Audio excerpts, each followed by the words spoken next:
as an enterprise. And one of the things you want to make sure, you may be looking at new enterprises, but you don't want to forget to look at your current enterprises. Because you don't want to assume that they are the best fit for your operation. You should really test those and evaluate those towards your holistic goal as well. Especially if you just developed your holistic goal or just developed your vision for your business, you should take it back and evaluate those and see if those are moving you in the right direction. You really want to look at the profitability of those enterprises.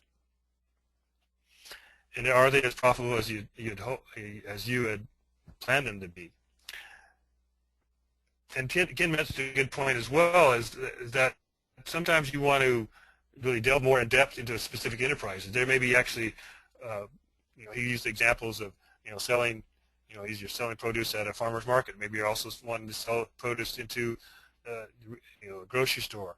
Those are, you're selling lettuce and into those same different, selling the same product, but you're selling them into different avenues, and so you may want to evaluate those as really as separate enterprises and see how they're doing and which one is doing the best. And for example, when I'm raising the goats, I have the raising the goats for the vegetation management side. I have the raising the goats for the meat side of it. And one thing I don't do as an enterprise is grow hay. And if you do raise hay for livestock, you really want to evaluate that as a separate enterprise and to figure out and see how it's doing. Because one of the challenges, the reason I don't do it is I'm not a person that likes doing a lot of, I'm not a mechanic. I don't like working on machinery. And also, really, at the same time I would be doing hay is the same time I'm out on projects. So the timing does not fit into adding that enterprise. So this next week, as you read, hopefully you've read Chapter 8 on doing the financial planning, we want you to actually complete a gross profit analysis.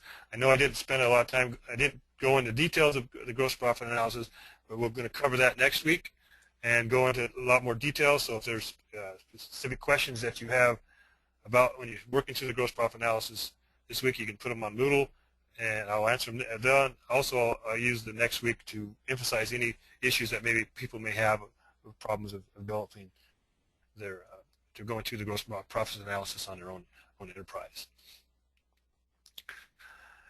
And just a couple other things to keep in mind as you are considering adding an enterprise is that any new enterprise has a learning curve, and how steep that learning curve really varies depending on how big a difference it is from what you're currently doing. When I went from working for NRCS to using the goals for vegetation management, that was a large learning curve, and so you want to make sure that you make sure you plan the time and the money to evaluate that, take into account that learning curve, because it can take a year. We planned for actually 2 years probably before we started the business, going from when I knew I was looking for leaving NRCS. It was probably 2 years of planning before we actually left NRCS and started. So it can be a learning process, because you want to make sure you're available and ready to do that. And adding more enterprises can be a good thing, but one of the challenges that you will have less time to manage each individual enterprise. So you don't want to spread yourself too thin. And you may want to, like the example last week when Diane was talking about the lip balm. She was adding that. That was something she could do in the wintertime when she had more free time. And I mean, nobody has total, you want to look for a time when we have free time, but nobody has total free time. But so you're looking at trying to figure out when you have essentially labor and time available to put that enterprise in place. And it's always easier to really alter a new enterprise than develop a whole new one. And that was where we talked about marketing you're currently marketing to the farmers market. Now you want to market in the retail.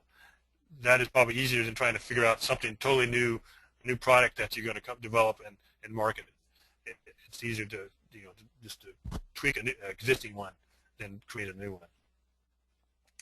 And you might want to look for ways to to partner with other people. One of the things that and that would help deal with, the managerial effectiveness is to really look at,